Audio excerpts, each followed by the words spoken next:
ओम शांति। आज सर्वप्रथम सभी ब्राह्मण कुल भूषण भाई बहनों को विजयादशमी की बहुत बहुत मुबारक हो, बधाइयां हो। हम सभी ब्राह्मण बच्चों का विजयी होने के यादगार दिवस कितना सुंदर तरीके से द्वापर से लेकर के कलयुग अंत तक सभी भारतवासी मनाते आ रहे हैं कि जब हम ब्राह्मणों ने ऐसा पुरुषार्थ किया जो संपूर्ण रीति से विकारों के ऊपर, बुराइयों के ऊपर कोई न कोई कमी कमजोरी सूक्ष्म रूप में भी संपूर्ण रीति विजयी प्राप्त की। प्रतिदिन बाप दादा अमृत वेले हम सभी ब्राह्मणों को विजयी भव का वरदान देते हैं और बाबा के वरदानों से, बाबा के दुआओं से, बाबा की शक्ति से हम सभी ने हर रीति से सारे संसार के अंदर रावण राज्य का खात्मा करके अपने विजय पताका को लहराया है। और इसीलिए दुनिया में कोई भी शुभ कार्य करना होता है तो हर कोई विजयादशमी का दिन ही चुनते हैं। सचमुच जब ब्राह्मणों ने संपूर्ण रीति से विजय प्राप्त कर ली, उससे शुभ दिन और क्या हो सकता है। और इसीलिए ऐसे शुभ दिन पर जब हम सभी ने मिलकर के पुरुषार्थ करके अपने विजय पताका को सारे संसार में लहरा दिया, उसी का यादगार ये विजयादशमी का त्योहार है। तो इस त्योहार के शुभ दिन पर आप सभी को बहुत बहुत पुनः हृदय से मुबारक हो, बधाइयां हो, बधाइयां हो।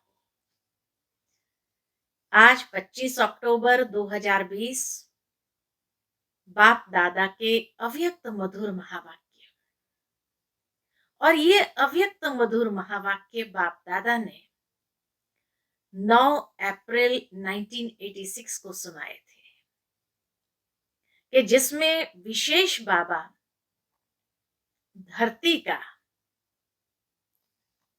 तारामंडल देख रहे हैं।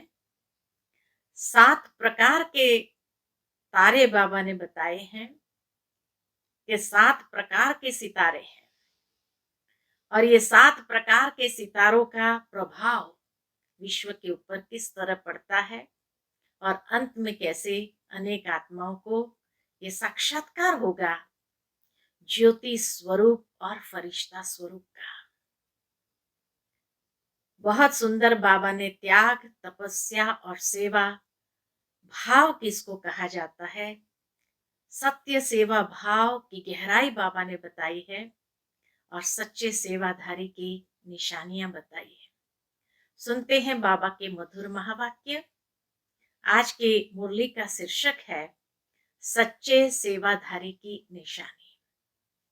आज ज्ञान सूर्य, ज्ञान चंद्रमा अपने धरती के सितारा मंडल में सभी सितारों को देख रहे हैं। सितारे सभी चमकते हुए अपनी चमक व रोशनी दे रहे हैं। भिन्न भिन्न सितारे हैं। 7 प्रकार के मुख्य सितारे बाबा ने बताए। कोई विशेष ज्ञान सितारे हैं, कोई सहज योगी सितारे हैं, कोई गुणदान मूर्त सितारे हैं, कोई निरंतर सेवाधारी सितारे हैं, कोई सदा संपन्न सितारे हैं। सबसे श्रेष्ठ है हर सेकंड सफलता के सितारे। साथ साथ कोई कोई सिर्फ उम्मीदों के सितारे भी है। कहाँ उम्मीदों के सितारे और कहाँ सफलता के सितारे। दोनों में महान अंतर है, लेकिन है दोनों सितारे। और हर एक भिन्न भिन्न सितारों का विश्व की आत्माओं पर, प्रकृति पर अपना अपना प्रभाव पड़ रहा है। सफलता के सितारे चारों ओर अपना उमंग उत्साह का प्रभाव डाल रहे हैं। उम्मीदों के सितारे स्वयं भी कभी मोहब्बत, कभी मेहनत, दोनों प्रभाव में रहने कारण दूसरों में भी कभी कभी मोहब्बत, कभी मेहनत का प्रभाव डालते हैं। तो कैसे उस सितारों का प्रभाव सारे संसार की आत्माओं के ऊपर है, प्रकृति के ऊपर है। आगे बढ़ने की उम्मीद रख बढ़ते जा रहे हैं उम्मीदों के सितारे। तो हर एक अपने आप से पूछो कि मैं कौन सा सितारा हूं। ये 7 प्रकार के सितारों में से मैं कौन से प्रकार का सितारा हूं। सभी में ज्ञान, योग, गुणों की धारणा और सेवा भाव है।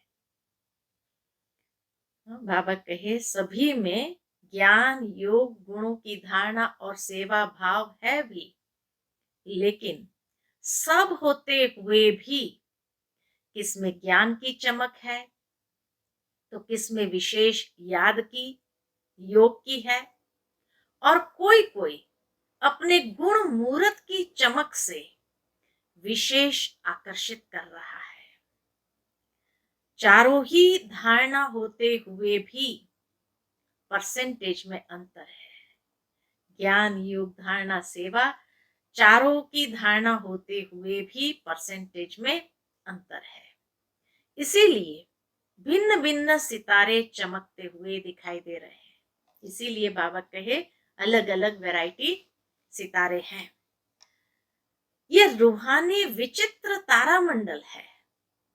आप रूहानी सितारों का प्रभाव विश्व पर पड़ता है, तो विश्व के स्थूल सितारों का भी प्रभाव विश्व पर पड़ता है। जिस तरह चैतन्य सितारों का प्रभाव पड़ता है, तो बाबा के स्थूल सितारों का भी प्रभाव विश्व पर पड़ता है।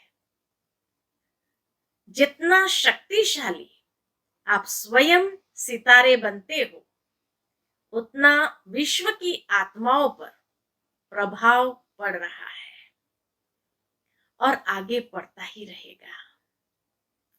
जैसे जितना घोर अंधियारा होता है, तो सितारों की रिमझिम ज्यादा स्पष्ट दिखाई देती है। ऐसे अप्राप्ति का अंधकार बढ़ता जा रहा है। विश्व के अंदर अप्राप्ति का अंधकार बढ़ता जा रहा है, और जितना बढ़ता जा रहा है, बढ़ता जाएगा, उतना ही आप रूहानी सितारों का विशेष प्रभाव अनुभव करते जाएंगे। सभी मनुष्यात्माओं को रूहानी सितारों का विशेष प्रभाव अनुभव करते जाएंगे। सभी को धरती के चमकते हुए सितारे ज्योति बिंदु के रूप में कैसे विशेष प्रभाव अनुभव करेंगे, तो बाबा कहे सभी को धरती के चमकते हुए सितारे ज्योति बिंदु के रूप में प्रकाशमय काया फरिश्ते के रूप में दिखाई देंगे। जैसे अभी आकाश के सितारों के पीछे वह अपना समय, एनर्जी और धन लगा रहे हैं। जो तारामंडल को देखने वाले लोग होते हैं, वो कितना धन लगाते हैं, समय लगाते हैं, एनर्जी लगाते हैं। ऐसे रूहानी सितारों को देख आश्चर्यवत होते रहेंगे। जैसे अभी आकाश में सितारों को देखते हैं, ऐसे ही इस धरती के मंडल में चारों ओर फरिश्तों की झलक और ज्योतिर्मय सितारों की झलक देखेंगे, अनुभव करेंगे ये कौन है, कहां से इस धरती पर अपना चमत्कार दिखाने आए हैं। जैसे स्थापना के आदि में अनुभव किया। क्या अनुभव किया है? कि चारों ओर ब्रह्मा और कृष्ण के साक्षात्कार की लहर फैलती गई। ये कौन है? ये क्या दिखाई देता है? ये समझने के लिए बहुतों का अटेंशन गया। ऐसे अब अंत में चारों ओर ये दोनों रूप, कौन सा? ज्योति और फरिश्ता, उसमें बाप दादा और बच्चे सबकी झलक दिखाई देंगी। खाली फरिश्तों की झलक दिखाई दे ऐसे नहीं, लेकिन बाप दादा और बच्चों की सबकी झलक दिखाई देंगी ज्योति और फरिश्ते में। उसमें बाप दादा और बच्चे सबकी झलक दिखाई देंगी और सभी का, एक से अनेकों का इस तरफ स्वतः ही अटेंशन जाएगा। अभी यह दिव्य दृश्य आप सबके संपन्न बनने तक रहा हुआ है। इतना कार्य बाबा कह रहा हुआ है कि ये दिव्य दृश्य जब हम सब संपन्न बन जाएंगे तो बाप दादा और हम सबका ज्योति और फरिश्ते के रूप में साक्षात्कार होगा। फरिश्तेपन की स्थिति सहज और स्वतः अनुभव करे तब वह साक्षात फरिश्ते साक्षात्कार में दिखाई देंगे। पहले तो यहाँ साक्षात वो स्वरूप हमें अनुभव करना है। यह वर्ष फरिश्तेपन की स्थिति के लिए विशेष दिया हुआ है। कई बच्चे समझते हैं कि क्या सिर्फ याद का अभ्यास करेंगे, वह सेवा भी करेंगे, वह सेवा से मुक्त हो तपस्या में ही रहेंगे। बाप दादा सेवा का यथार्थ अर्थ सुना रहे हैं। अब सारी मुरली बाबा का सेवा भाव किसको कहा जाता है? बहुत सुंदर गहरी बातें बाबा ने बताई है। सेवा भाव अर्थात सदा हर आत्मा के प्रति शुभ भावना, शुभ कामना का भाव हर आत्मा के प्रति निरंतर ये प्रवाहित होता रहे। शुभ भावना, शुभ कामना का भाव। दूसरा सेवा भाव अर्थात हर आत्मा की भावना प्रमाण फल देना। भावना हद की नहीं, लेकिन श्रेष्ठ भावना। हर आत्मा की जो निस्वार्थ श्रेष्ठ भावना होगी उसका फल उनको देना। आप सेवाधारियों प्रति अगर कोई रूहानी स्नेह की भावना रखते, शक्तियों के सहयोग की भावना रखते, खुशी की भावना रखते, शक्तियों के प्राप्ति की भावना रखते, उमंग उत्साह की भावना रखते, ऐसे भिन्न भिन्न भावना का फल अर्थात सहयोग द्वारा अनुभूति कराना, तो सेवा भाव इसको कहा जाता है कि हर आत्मा की श्रेष्ठ भावना का फल उनको अनुभव कराना, देना। सिर्फ स्पीच करके आ गए या ग्रुप समझाकर आ गए, कोर्स पूरा करा के आ गए, वह सेंटर खोलकर आ गए, इसको सेवा भाव नहीं कहा जाता है। कितना सुंदर बाबा ने कहा कि ये स्थूल सेवा को स्पीच कर लिया, ग्रुप समझा लिया, कोर्स करा दिया, सेंटर खोल दिया, उसको सेवा भाव नहीं कहा जाता है। सेवा अर्थात तीसरी बात बताते हैं, सेवा अर्थात किसी भी आत्मा को प्राप्ति का मेवा अनुभव कराना। ऐसी सेवा में तपस्या सदा साथ है। तो ये तीन सेवा भाव का मतलब बताया कि निरंतर हर आत्मा के प्रति शुभ भावना, शुभ कामना प्रवाहित होना। दूसरा, जिसकी जो श्रेष्ठ भावना है उसका प्रत्यक्ष उनको अनुभव कराना, प्राप्ति का अनुभव कराना। और तीसरा बाबा ने कहा किसी भी आत्मा को प्राप्ति के मेवा का अनुभव कराना। तो ये हाँ, हर एक याद रखे। 3 बातें सेवा भाव में विशेष बाबा ने बताई। उसके बाद तपस्या का अर्थ सुनाया। दृढ़ संकल्प से कोई भी कार्य करना।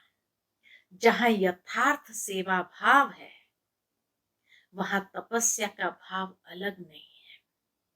सेवा भाव और तपस्या का भाव दोनों जैसे एक दूसरे से कनेक्टेड है। त्याग, तपस्या, सेवा, इन तीनों का कंबाइंड रूप सच्ची सेवा है।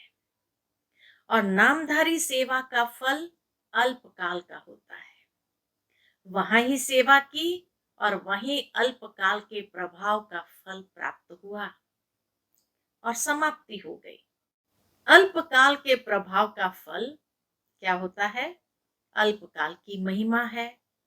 बहुत अच्छा भाषण किया, बहुत अच्छा कोर्स कराया, बहुत अच्छी सेवा की, तो अच्छा अच्छा कहने का अल्पकाल का फल मिला और उनको महिमा सुनने का अल्पकाल का फल मिला। लेकिन अनुभूति कराना अर्थात बाप से संबंध जुड़वाना, शक्तिशाली बनाना, यह है सच्ची सेवा। सच्ची सेवा में त्याग, तपस्या न हो तो यह 50-50% वाली सेवा नहीं, लेकिन 25% सेवा है। खाली 25%। अगर सेवा में त्याग, तपस्या नहीं है तो वो खाली 25% वाली सेवा है। सच्चे सेवाधारी की निशानी, और आगे बाबा उसकी विशेष निशानी बताते, त्याग अर्थात नम्रता, और तपस्या अर्थात एक बाप के निश्चय, नशे में दृढ़ता। यथार्थ सेवा इसको कहा जाता है। नम्रता और एक बाप में निश्चय, नशे में दृढ़ता। बाप दादा निरंतर सच्चे सेवाधारी बनने के लिए कहते हैं। नाम सेवा हो और स्वयं भी डिस्टर्ब हो, दूसरों को भी डिस्टर्ब करे, इस सेवा से मुक्त होने के लिए बाप दादा कह रहे हैं। न डिस्टर्ब होना है, न डिस्टर्ब करना है। तो ऐसी सेवा से बाबा कहे मुक्त हो जाओ। ऐसी सेवा न करना अच्छा है। मुक्त हो जाना मतलब ऐसी सेवा न करना अच्छा है, क्योंकि सेवा का विशेष गुण संतुष्टता है। जहां संतुष्टता नहीं, चाहे स्वयं से चाहे संपर्क वालों से, वह सेवा न स्वयं को फल की प्राप्ति कराएगी न दूसरों को। इससे स्वयं अपने को पहले संतुष्ट मणि बनाए। सेवा करने से पहले बाबा कहे स्वयं को संतुष्ट मणि बनाए, फिर सेवा में आवे, वह अच्छा है। नहीं तो सूक्ष्म बोझ जरूर है। नहीं तो जैसे संतुष्ट मणि नहीं तो कोई ना कोई संकल्प व्यर्थ चलते हैं, तो उसका बोझ है सूक्ष्म। वह अनेक प्रकार का बोझ उड़ती कला में विघ्न रूप बन जाता है। इसलिए बाबा इतनी गहराई बताते हैं कि जहां संतुष्ट मणि नहीं, कोई ना कोई सूक्ष्म बोझ है, तो वही सूक्ष्म बोझ विघ्न क्रिएट करते हैं और उड़ती कला में जाने नहीं देते। बोझ चढ़ाना नहीं है, बोझ उतारना है। जब ऐसे समझते हो तो इससे एकांतवासी बनना अच्छा है, क्योंकि एकांतवासी बनने से स्व परिवर्तन का अटेंशन जाएगा। तो बाप दादा तपस्या जो कह रहे हैं वह सिर्फ दिन रात बैठे बैठे तपस्या के लिए नहीं कह रहे हैं। तपस्या में बैठना भी सेवा ही है। लाइट हाउस माइट हाउस बन शांति की, शक्ति की किरणों द्वारा वायुमंडल बनाना, ये सेवा है। तपस्या के द्वारा वायुमंडल बनाना ये सेवा है। तपस्या के साथ मनसा सेवा जुड़ी हुई है, अलग नहीं है। नहीं तो तपस्या क्या करेंगे? श्रेष्ठ आत्मा ब्राह्मण आत्मा तो हो गए, अब तपस्या अर्थात स्वयं प्रति सर्व शक्तियों से संपन्न बन दृढ़ स्थिति, दृढ़ संकल्प द्वारा विश्व की सेवा करना। सिर्फ वाणी की सेवा सेवा नहीं है। जैसे सुख शांति पवित्रता का आपस में संबंध है, वैसे त्याग तपस्या सेवा का संबंध है ना। बाप दादा तपस्वी रूप अर्थात शक्तिशाली सेवाधारी रूप बनाने के लिए कहते हैं। तपस्वी रूप की दृष्टि भी सेवा करती है, उनका शांत स्वरूप चेहरा भी सेवा करता। तपस्वी मूर्त के दर्शन मात्र से भी प्राप्ति की अनुभूति होती है। इसलिए आजकल देखो, जो हठ से तपस्या करते हैं, हठयोगी जो होते हैं, उनके दर्शन के पीछे भी कितनी भीड़ हो जाती है।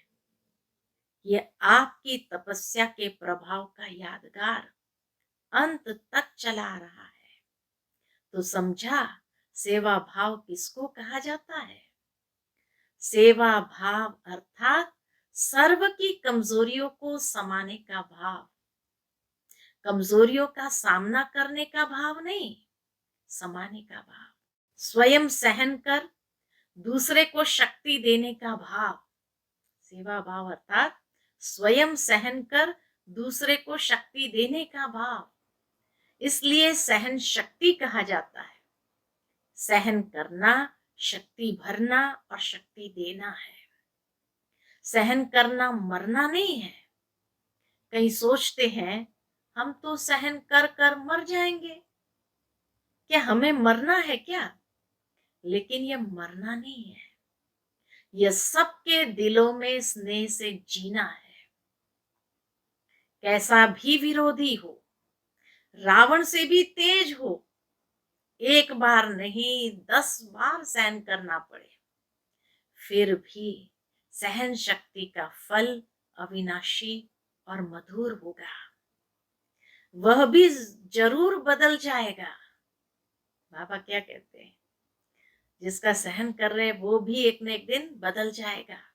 सिर्फ ये भावना नहीं रखो कि मैंने इतना सहन किया तो यह भी कुछ करे। अल्पकाल के फल की भावना नहीं रखो, रहम भाव रखो। इसको कहा जाता है सेवा भाव। तो इस वर्ष ऐसी सच्ची सेवा का सबूत दे। सपूत की लिस्ट में आने का गोल्डन चांस दे रहे हैं, क्योंकि सबूत देने वाले सपूत होते हैं। तो बाबा कहे सपूत की लिस्ट में आने का गोल्डन चांस दे रहे हैं। इस वर्ष यह नहीं देखेंगे कि मेला व फंक्शन बहुत अच्छा किया, लेकिन संतुष्ट मणिया बन संतुष्टता की सेवा में नंबर आगे जाना। विघ्न विनाशक टाइटल के सेरेमनी में इनाम लेना, समझा? इसी को ही कहा जाता है नष्टो मोहा स्मृति स्वरूप। तो 18 वर्ष की समाप्ति का 1969 से लेकर के 1986 तक 18 साल पूरे हुए। तो बाबा कहे 18 वर्ष की समाप्ति का यह विशेष संपन्न बनने का अध्याय स्वरूप में दिखाओ। इसी को कहा जाता है बाप समान बनना। अच्छा, सदा चमकते हुए रूहानी सितारों को, सदा संतुष्टता की लहर फैलाने वाले संतुष्ट मणियों को, सदा एक ही समय पर त्याग तपस्या सेवा का प्रभाव डालने वाले प्रभावशाली आत्माओं को, सदा सर्व आत्माओं को रूहानी भावना का रूहानी फल देने वाले बीज स्वरूप बाप समान श्रेष्ठ बच्चों को बाप दादा का संपन्न बनने का याद प्यार और नमस्ते। नमस्ते। हम सभी रूहानी बच्चों की रूहानी माता पिता बाप दादा को याद प्यार गुड मॉर्निंग और नमस्ते। नमस्ते, शुक्रिया बाबा, शुक्रिया। फिर बाबा की पंजाब तथा हरियाणा जोन के भाई बहनों से अव्यक्त मुलाकात है। सदा अपने को अचल अडोल आत्माएं अनुभव करते हो। किसी भी प्रकार की हलचल में अचल रहना, यही श्रेष्ठ ब्राह्मण आत्माओं की निशानी है। दुनिया हलचल में हो, लेकिन आप श्रेष्ठ आत्माएं हलचल में नहीं आ सकती। क्यों? ड्रामा की हर सीन को जानते हैं। नॉलेजफुल हो। जो नॉलेजफुल होते हैं वो पावरफुल भी होते हैं। तो नॉलेजफुल आत्माएं, पावरफुल आत्माएं सदा स्वतः ही अचल रहती है। तो कभी वायुमंडल से घबराते तो नहीं हो, निर्भय हो। शक्तियां निर्भय हो या थोड़ा थोड़ा डर लगता है, क्योंकि यह तो पहले से ही, स्थापना के समय से ही जानते हो कि भारत में सिविल वॉर होनी ही है। यह शुरू के चित्रों में ही आपका दिखाया हुआ है। पार्टीशन के समय भी पंजाब हरियाणा वालों ने बहुत खूनी नाहक खेल देखा है। तो बाबा कहिए, शुरू के चित्रों में ही आपका दिखाया हुआ है। तो जो दिखाया है वो होना तो है ना। भारत का पार्ट ही सिविल वॉर से है, इसलिए नथिंग न्यू। तो नथिंग न्यू है या घबरा जाते हो? क्या हुआ, कैसा हुआ, ये हुआ, समाचार सुनते देखते भी ड्रामा की बनी हुई भावी को शक्तिशाली बन देखते और औरों को भी शक्ति देते। यही काम है ना आप सबका। दुनिया वाले घबराते रहते और आप उन आत्माओं में शक्ति भरते। जो भी संपर्क में आए उसे शक्ति का दान देते चलो, शांति का दान देते चलो। अभी समय है अशांति के समय शांति देने का। तो शांति के मैसेंजर हो। शांति दूत गाए हुए है ना, वह आप ही हो या दूसरे हैं। तो कभी भी कहां भी रहते हो, चलते हो, सदा अपने को शांति के दूत समझकर चलो। शांति के दूत है, शांति का संदेश देने वाले हैं, तो स्वयं भी शांत स्वरूप शक्तिशाली होंगे और दूसरों को भी देते रहेंगे। वह अशांति देवे, आप शांति दो। वह आग लगाए, आप पानी डालो। यही काम है ना। इसको कहते हैं सच्चे सेवादारी। तो ऐसे समय पर इसी सेवा की आवश्यकता है। शरीर तो विनाशी है, लेकिन आत्मा शक्तिशाली होती है। तो एक शरीर छूट भी जाता है तो दूसरे में याद की प्रारब्ध चलती रहेगी। इसलिए अविनाशी प्राप्ति कराते चलो। तो आप कौन हो? शांति के दूत, शांति के मैसेंजर्स, मास्टर शांति दाता, मास्टर शक्ति दाता। यह स्मृति सदा रहती है ना।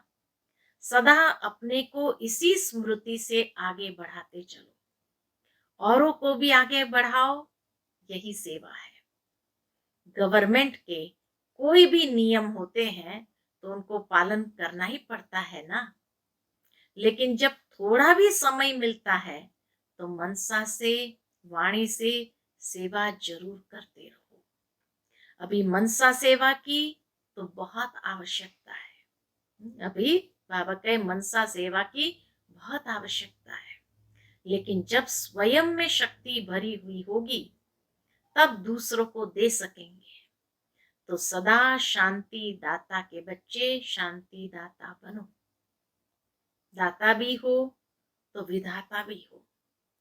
चलते फिरते याद रहे, मैं मास्टर शांति दाता, मास्टर शक्ति दाता हूं। इसी स्मृति से अनेक आत्माओं को वाइब्रेशन देते रहो। तब वह महसूस करेंगे कि इनके संपर्क में आने से शांति की अनुभूति हो रही है। तो यही वरदान याद रखना कि बाप समान मास्टर शांति दाता शक्तिदाता बनना है।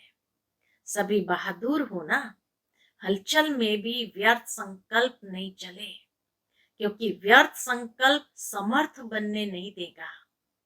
क्या होगा, यह तो नहीं होगा, यह व्यर्थ है। जो होगा उसको शक्तिशाली होकर देखो और दूसरों को शक्ति दो। यह भी साइड सीन आती है। यह भी एक बाई प्लॉट चल रहा है। बाई प्लॉट समझ कर देखो तो घबराएंगे नहीं। अच्छा, फिर विदाई के समय बाप दादा ने अमृत वेले सबसे जो विदाई ली, ये संगम युग अमृत वेला है। पूरा ही संगम युग अमृत वेला होने के कारण इस समय की सदा के लिए महानता गाई जाती है।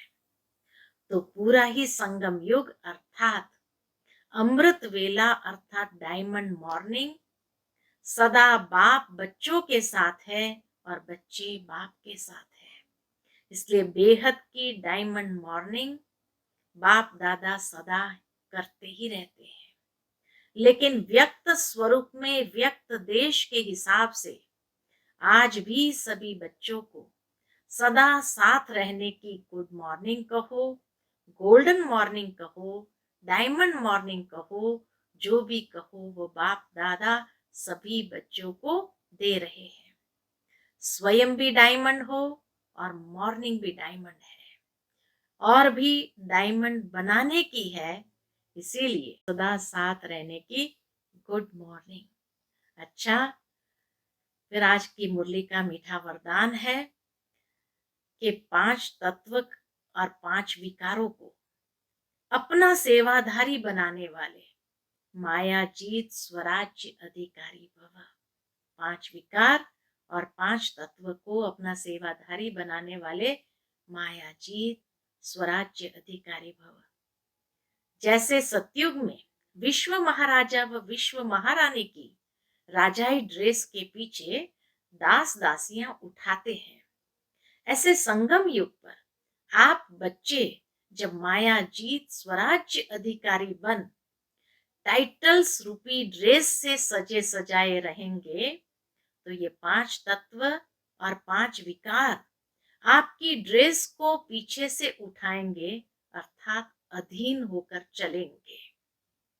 इसके लिए दृढ़ संकल्प की बेल्ट से टाइटल्स की ड्रेस को टाइट करो।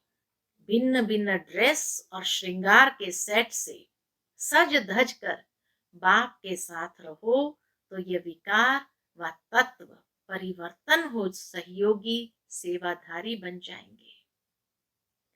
स्लोगन, जिन गुणों व शक्तियों का वर्णन करते हो उनके अनुभव में खो जाओ। अनुभव ही सबसे बड़ी अथॉरिटी है। जिन गुणों व शक्तियों का वर्णन करते हो उनके अनुभव में खो जाओ। अनुभव ही सबसे बड़ी अथॉरिटी है। अच्छा, ओम शांति।